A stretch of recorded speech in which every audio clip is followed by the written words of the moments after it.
Kubu Jessica Wongso tengah bersiap untuk mengajukan peninjauan kembali alias PK. Ini merupakan kali kedua pihak Jessica mengajukan PK atas kasus kopi sianida yang menewaskan Wayan Mirna Salihin.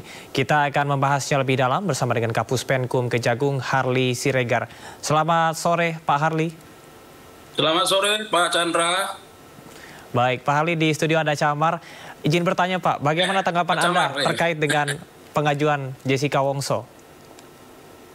Baik, jadi kami kira bahwa kita harus kembali kepada hukum acara kita yang ada. Ya, kita harus kembali kepada KUHP. Nah, kalau mengacu kepada pasal 263 KUHP, di sana menjelaskan secara lugas bahwa baik terpidana maupun ahli warisnya dapat mengajukan peninjauan kembali kepada Mahkamah Agung. Artinya bahwa diberikan ruang upaya hukum kepada baik narapidana ataupun ahli warisnya dalam hal mengajukan peninjauan kembali.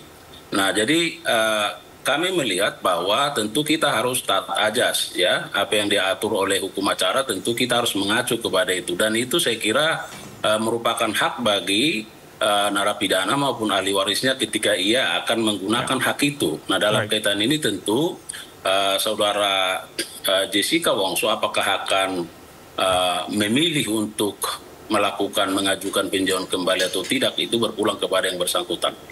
Oke, baik Pak Harli, kita ketahui bersama bahwasanya ini merupakan PK kedua yang akan diajukan oleh Jessica Kumala Wongso, di mana pada sebelumnya tahun 2018 sempat mengajukan PK kemudian ditolak. Apakah ada perbedaan syarat untuk mengajukan PK kali ini? Nah, saya kira memang di sini proses panjangnya, Mas, ya. Saya mau ingin sampaikan bahwa kalau kita mengacu kepada Undang-Undang Nomor 48 Tahun 2009 tentang kekuasaan kehakiman, dalam pasal 24 ya ayat 2, kalau tidak salah itu secara tegas sudah dinyatakan PK itu hanya boleh satu kali.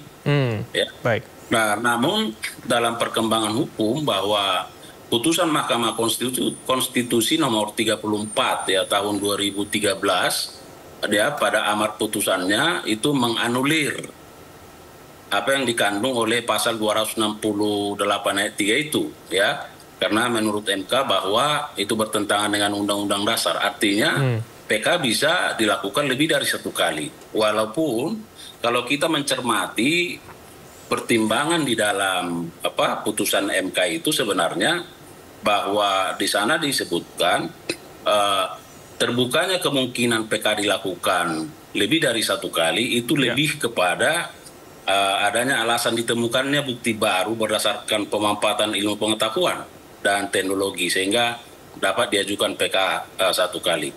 Nah, kemudian kalau kita nah ini menariknya nih, di dalam Surat Edaran Mahkamah Agung nomor 7 ya tahun 2014 justru Mahkamah Agung menegaskan bahwa PK itu hanya boleh satu kali. Jadi dia menegaskan terhadap apa yang diatur di dalam Undang-Undang Kekuasaan Kehakiman itu. Nah, disinilah saya kira nanti berpulang kepada Mahkamah Agung untuk menilai ya apakah syarat formal ini bisa diajukan PK satu kali atau lebih dari satu kali. Karena sebagaimana yang Mas sampaikan tadi bahwa saudara Jessica Wongso ini kan sudah pernah mengajukan PK tahun 2018 kalau tidak salah. Nah, jadi nanti kita serahkan kepada Mahkamah Agung karena memang pengadilan kan tidak boleh menolak perkara, tetapi tentu Mahkamah Agung nanti akan menilai apakah telah memenuhi syarat-syarat formilnya dan komit terhadap undang-undang tentang kekuasaan kehakiman dan Surat Edaran Mahkamah Agung itu sendiri. Saya kira begitu. Baik, Pak Harli, artinya bisa ditegaskan bahwasanya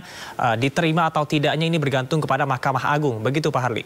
Ya, saya kira itu menjadi otoritas dan kewenangan Mahkamah Agung. Ya. Pak Harli, pada persidangan 2016 Jessica dinyatakan bersalah atas keyakinan hakim, bukan karena ada bukti yang menyatakan bahwa dirinya meracuni Mirna. Apakah hal itu juga bisa menjadi dasar bagi kubu Jessica untuk mengajukan peninjauan kembali? Nah, jadi saya harus tegaskan dulu bahwa kita ini menganut sistem pembuktian negatif ya atau negatif wettelijk bewijs ya, itu supaya tidak bias, yaitu apa yang diatur dalam pasal 183 KUHP menyatakan bahwa hakim ya dengan keyakinannya yang didukung oleh minimal 2 alat bukti sehingga memutus satu perkara. Jadi artinya kalau kita mengacu kepada sistem pembuktian ini, maka tentunya hakim menurut kami ketika memutus perkara ini tentu tidak ujuk-ujuk didasarkan pada keyakinannya, tetapi justru didasarkan ada bukti-bukti yang meyakinkan hakim itu sendiri yang diperoleh dari minimal 2 alat bukti. Nah itu. Jadi keyakinan itu tentu tidak ujuk-ujuk. Nah kemudian kalau kita mengacu kepada hukum acara kita juga ya yang sudah diatur di dalam pasal 263 KUHP itu kan ada alasan-alasan sehingga seseorang terpidana atau ahli warisnya bisa mengajukan peninjauan kembali karena misalnya ada bukti baru ya. Nah ini kan harus kita betul nanti Mahkamah Agung akan memverifikasi mana bukti barunya terkait dengan peristiwa ini atau misalnya ada kekilapan atau kekeliruan hakim ketika mengadili. Nah inilah alasan-alasan ini yang akan diteliti oleh hakim selanjutnya. Saya kira begitu. Baik, Pak Harli. Kalau kita lihat dari persidangan yang dilakukan sebelumnya, kemudian kalau kita bandingkan dengan peninjauan kembali pada kasus-kasus serupa seperti kasus pembunuhan dari Vina dan juga Eki, di mana kuasa hukum Saka Tatal mengajukan PK, kemudian sebelumnya sempat ditolak dan kemudian diajukan kembali. Apakah ini juga akan sama alurnya seperti itu?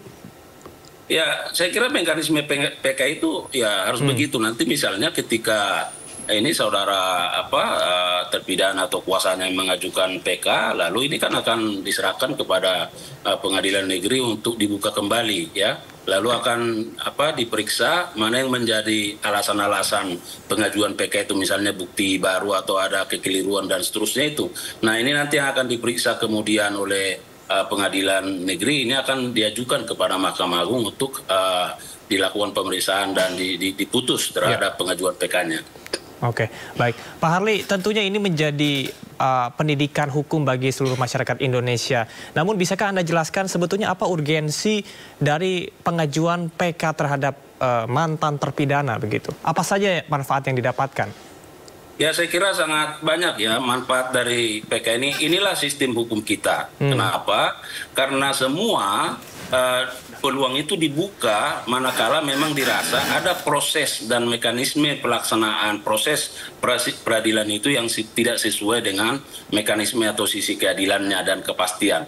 Nah jadi bagi terpidana ya atau ahli warisnya ini betul-betul diberi perlindungan sebagai salah satu ajas hukum acara kita. Nah, kalau kami misalnya jaksa ini kan mewakili negara. Nah, jadi ada ketidakseimbangan posisi negara dengan para pelaku ini. Oleh karenanya undang-undang kita, KUHP kita memberikan perlindungan yang sangat luas kepada para pelaku kejahatan itu sendiri, baik tersangka, terdakwa maupun terpidana untuk menggunakan sarana-sarana ini dalam rangka membela hak-haknya. Ya. Baik, Pak Harli, terima kasih banyak atas penjelasan Anda. Sangat singkat, padat, jelas, dan juga komprehensif. Selamat bertugas kembali dan kita akan lihat bagaimana nantinya pertimbangan yang dilakukan oleh Mahkamah Agung. Terima kasih, Pak Harli. Terima kasih, selamat sore. Terima kasih. Selamat sore.